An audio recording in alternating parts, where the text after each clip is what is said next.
नक्सलवाद के खात्मे की दिशा में एक ऐतिहासिक उपलब्धि। आज देश में सबसे अधिक प्रभावित जिलों की संख्या 6 से घटकर सिर्फ 3 रह गई है और कुल नक्सल प्रभावित जिलों की संख्या 18 से घटकर 11 हो चुकी है। प्रधानमंत्री नरेंद्र मोदी जी के आतंक मुक्त भारत के विजन के तहत चल रही लगातार काउंटर इमरजेंसी कार्रवाइयों और जन केंद्रित विकास योजनाओं ने वामपंथी उग्रवादियों की गतिविधियों की जमीन तेजी से सीमित कर दी है। अब उनके पास छिपने की भी कोई जगह नहीं बची है। 31 मार्च 2026 तक भारत को नक्सलवाद से पूरी तरह मुक्त कर दिया जाएगा। अमित शाह द्वारा एक्स पर लिखी ये एक बातें पत्थर की लकीर बन गई है। जी हाँ, ये सिर्फ एक आंकड़े नहीं है, ये उस बड़ी रणनीति का हिस्सा है जो बीते कुछ सालों से चल रही है, क्योंकि अमित शाह के इरादे दृढ़ और संकल्प अडिग है। नक्सलवाद की आग को बुझाने से लेकर उसे उखाड़ फेंकने तक का सामर्थ्य सिर्फ शाह में है। उनके कठोर कदमों के पीछे एक सीधा मकसद है, कानून व्यवस्था और आम आदमी की सुरक्षा। उनकी यही रणनीति एक बड़ी पहचान है और राष्ट्रहित उनका धर्म। शाह सिर्फ राजनीति नहीं करते, वो राष्ट्र नीति लिखते हैं और इसी का जीता जागता उदाहरण है कि आज नक्सलवाद अपनी अंतिम सांसें गिन रहा है, जिसका वजूद शाह ने इस देश से लगभग मिटा दिया है। जी हाँ, वही नक्सलवाद जो देश पर कभी काला धब्बा था, वही नक्सलवाद की आग जिसने दशकों तक देश के भीतर जड़ें जमाई थी, लेकिन अमित शाह के नेतृत्व में उस आग को राख बना दिया गया। साल 2010 में कांग्रेस के तत्कालीन प्रधानमंत्री मनमोहन सिंह ने खुद कहा था, Naxalism is India's biggest internal security threat, यानी नक्सलवाद भारत की आंतरिक सुरक्षा के लिए सबसे बड़ा खतरा है। लेकिन आज नए भारत की नई तस्वीर बन गई है। शाह के कुशल नेतृत्व में भारत नया अध्याय लिख रहा है, जहां नक्सल प्रभावित जिले घटकर सिर्फ 11 रह गए और सबसे ज्यादा प्रभावित जिले अब सिर्फ 3 रह गए। और इस ऐतिहासिक बदलाव के पीछे हैं भारत के गृह मंत्री अमित शाह, जिनकी सटीक रणनीति और नक्सल मुक्त भारत का विजन आज एक नया अध्याय लिख रहा है। जाहिर है कि नक्सलवाद को मिटाना सिर्फ एक अभियान नहीं था, ये अमित शाह का मिशन भारत था। जहां बाकी सरकारें समझौते में उलझी, वहीं शाह ने जंगलों में जाकर नक्सलवाद की जड़ें काट दी। उन्होंने डर पर नहीं, भरोसे पर काम किया, सिस्टम को सख्त किया और अपने सशक्त विजन से सैनिकों को हौसला दिया। आज देश के नक्शे से लाल दाग मिट रहे हैं, क्योंकि अमित शाह ने यह साबित किया है कि जब नेतृत्व में इरादा लोहे सा हो तो बंदूकें नहीं, नीति जीतती है। 31 मार्च 2026 तक ये देश नक्सलवाद से मुक्त हो जाएगा। सिर्फ नीतियों की बात नहीं, मैदान में भी जंग जीती गई है।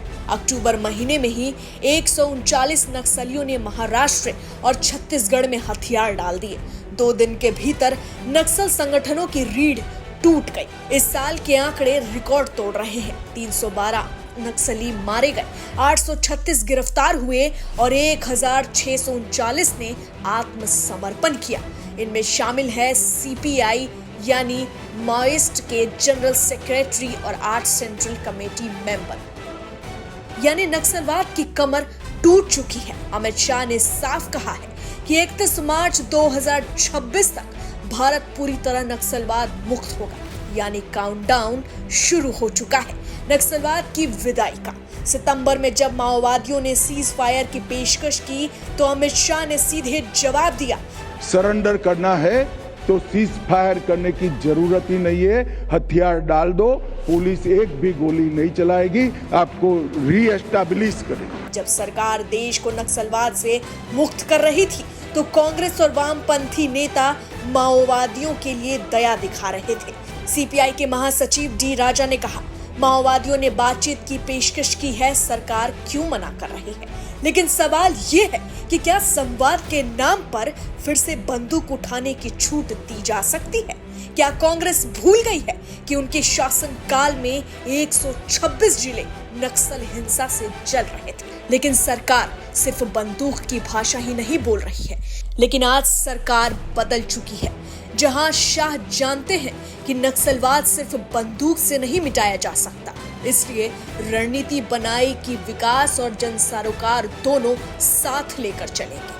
आज अमित शाह के नेतृत्व में नेशनल एक्शन प्लान और पॉलिसी तैयार हुई, जिसमें 6 अहम बिंदु थे। इंटेलिजेंस आधारित ऑपरेशन, सटीक निशाना, कम नुकसान, लोगों का विश्वास, पीपल फ्रेंडली पॉलिसिंग, सुरक्षा शून्य क्षेत्रों पर कब्जा, शीर्ष नक्सली नेताओं और ओवरग्राउंड वर्कर्स पर सीधा एक्शन, तेज इंफ्रास्ट्रक्चर और वेलफेयर स्कीम्स का विस्तार, राज्यों और केंद्र के बीच बेहतर कोऑर्डिनेशन और तेज जांच प्रोसिक्यूशन। यही वजह है कि आज छत्तीसगढ़, झारखंड, ओडिशा और बिहार, जो कभी नक्सलियों के गढ़ हुआ करते थे, खौफ का दूसरा नाम हुआ करता था, यही वजह है कि आज छत्तीसगढ़, झारखंड, ओडिशा और बिहार, जो कभी नक्सलियों के गढ़ हुआ करते थे, जहां खौफ की गूंज थी, आज वही राज्य विकास का प्रतीक बन चुके हैं। अब इन राज्यों में नक्सलवाद की जड़ें खत्म हो गई हैं और इसके पीछे सिर्फ एक नाम है और वो है अमित शाह। कांग्रेस की मनमोहन सरकार के दौर में नक्सलवाद भारत की सबसे बड़ी सुरक्षा चुनौती थी, लेकिन मोदी शाह के दौर में ये इतिहास बन चुका है, जिसे नक्शे से उजाड़ दिया गया है। साल 2013 में जहां 126 जिले हिंसा की चपेट में थे, आज सिर्फ 11 बचे हैं, वो भी कानून के शिकंजे में सिसकते हुए। यानी जिस जंग का आरंभ जंगलों से हुआ, जो कभी गोलियों की गूंज से दहशत में था, आज उन्हीं जंगलों में विकास की रफ्तार है, जहां सड़क और बुनियादी सुविधाओं ने उसकी दिशा और दशा दोनों बदल दी है, जो कभी कांग्रेस की सरकारें नहीं कर पाई। अमित शाह की रणनीति और मोदी सरकार की दृढ़ नीति ने कर दिखाया, जो सालों से सिर्फ वादा था। यानी जब इरादा भारत को नक्सल मुक्त करने का हो, तो बंदूकें पीछे हट जाती है और नीति सबसे बड़ी ताकत बनकर बोलती है। और इसे साबित किया है केंद्रीय गृह मंत्री अमित शाह ने। Bureau report, HCN news, Patna.